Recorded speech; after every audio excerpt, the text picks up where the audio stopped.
ഞാനിന്ന് ഈ വീടിൻ്റെ സെയിലിനെ പറ്റിയുള്ള വീഡിയോ ആണ് ഇടുന്നത് കേട്ടോ. നമ്മുടെ ഇത് 4.5 സെൻറ്റ് സ്ഥലവും 973 സ്ക്വയർ ഫീറ്റ് വീടുമാണ്. ഇത് നമ്മുടെ തിരുവുപ്പം തേവറകാടാണ് ഈ വീട് സ്ഥിതി ചെയ്യുന്നത്. മോട്ടറും കാര്യങ്ങളാണ്. ഇവിടെ നമ്മുടെ പൈപ്പ് വെള്ളം കാര്യങ്ങളുണ്ട്. എൻട്രൻസ് കയറി കഴിഞ്ഞാൽ നേരെ ഒരു ഹോളാണ്.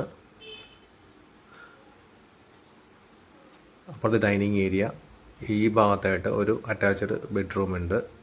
3 ബെഡ്റൂമാണ് കേട്ടോ ഉള്ളത്. 50 ലക്ഷം നെഗോഷ്യബിളാണ് ഇതിന് റേറ്റ് ഇട്ടിരിക്കുന്നത്. ഇവിടെ അടുത്തൊരു ബെഡ്റൂമും ടോയ്ലറ്റും ഉണ്ട്. ആവശ്യക്കാർക്ക് എൻ്റെ നമ്പർ ഇവിടെ കൊടുക്കാം, വിളിച്ച് കോൺടാക്റ്റ് ചെയ്യാം. ഇവിടെ അടുത്തൊരു ബെഡ്റൂമുണ്ട്, അതും അറ്റാച്ച്ഡാണ്. ഇവിടെ വാഷ് ബേസിനാണ്. ഹൈവേന്ന് ഏകദേശം ഒരു 1 കിലോമീറ്ററോളം വരും കേട്ടോ ഇങ്ങോട്ടേക്ക്. ഇത് പ്രെയർ ഏരിയ. ഇത് കിച്ചൺ. പുറത്ത് സ്പേസ് ഉണ്ട്. നമുക്ക് ഈ പറഞ്ഞ പോലെ വർക്ക് ഏരിയയും കാര്യങ്ങളൊക്കെ സെറ്റ് ചെയ്യാനുള്ള സ്പേസ് അവിടെ ഉണ്ട്. എല്ലാത്തിലും കബോർഡും കാര്യങ്ങളൊക്കെ സെറ്റ് ചെയ്തിട്ടുണ്ട്. അപ്പോൾ ഇത്രയൊക്കെ ഉള്ളൂ ഈ വീഡിയോൻ്റെ ഡീറ്റെയിൽസ്. അടുത്ത ഒരു വീഡിയോ ആയിട്ട് വരുന്നവരേക്കും ടേക്ക് കെയർ. Bye bye.